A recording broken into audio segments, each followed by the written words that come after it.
Imagine a politician who goes to sleep every night clutching an electronic voting machine to his chest, not for security, but because he personally rigged it with a screwdriver and doesn't want anyone else touching his work.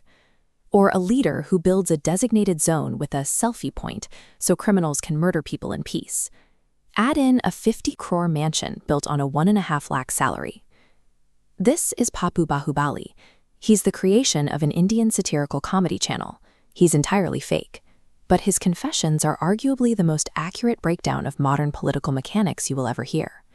By saying all the quiet parts out loud, this comedy sketch accidentally built a working instruction manual for state capture. It maps exactly how systemic corruption operates when no one is pretending otherwise. We're going to break down Papu's playbook. These are the unwritten rules of survival that keep corrupt leaders in power year after year, election after election.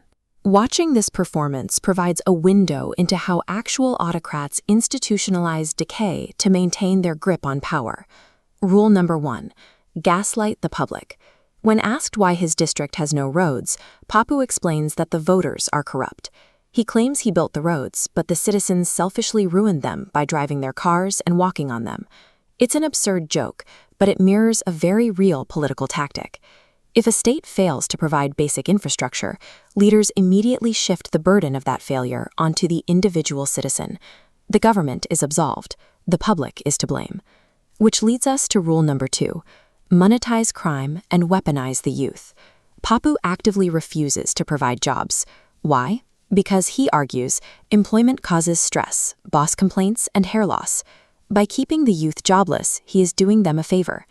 Behind the laugh track is a grim national reality of crushing youth unemployment. Politicians frequently use this manufactured distraction to mask their economic incompetence. Instead of jobs, Papu points to his designated murder zones. He praises criminals for being self-reliant entrepreneurs who don't beg the government for work, and even credits them for generating tax revenue. In this ecosystem, demanding a safe road or a steady paycheck makes you a drain on the state. But running an extortion racket? That gets rebranded as patriotic entrepreneurship. Rule number 3, feed the ecosystem. In one sequence, the interviewer asks Papu to account for a 50 crore government budget meant for building a highway.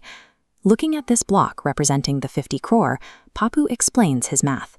He starts by taking a 10 crore cut for himself, calling this the honest share. The remaining 40 crore doesn't go to asphalt. 2 crore silences a journalist, 8 pays off a judge, 15 buys the media, and 10 goes to opposition leaders. After spending a chunk on a London vacation to manage the stress of all this bribery, exactly 15 lakh is left for the contractor, and that contractor still needs to skim a profit. The joke lands because the math is terrifyingly logical. Systemic corruption is never the result of a single greedy individual. It is a mandatory, deeply ingrained structural requirement. To survive at the top, a corrupt politician must constantly feed the entire food chain right below him.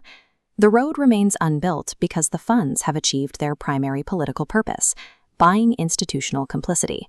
Which brings us to rule number 4, buy the watchdog. At the climax of the podcast, after 15 minutes of aggressively grilling the politician, the interviewer is casually handed 5 lakh in cash. In a split second, the righteous journalist drops the act. He pockets the money to, quote-unquote, check the note quality, turns to the camera and eagerly begs his audience to vote for the man he was just exposing. This sudden whiplash shatters the core illusion of accountability in a democracy. It suggests that the adversarial media, the righteous opposition, and sometimes even the voting public aren't actually trying to dismantle a corrupt machine. They are simply negotiating the price of their own cut. This suggests a new lens for the polished, combative interviews found on nightly news. The performative anger and probing questions serve as a high-stakes theatrical layer for the underlying system.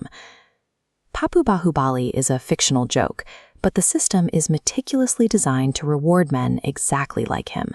In this playbook, the audience is the ultimate target of the gag.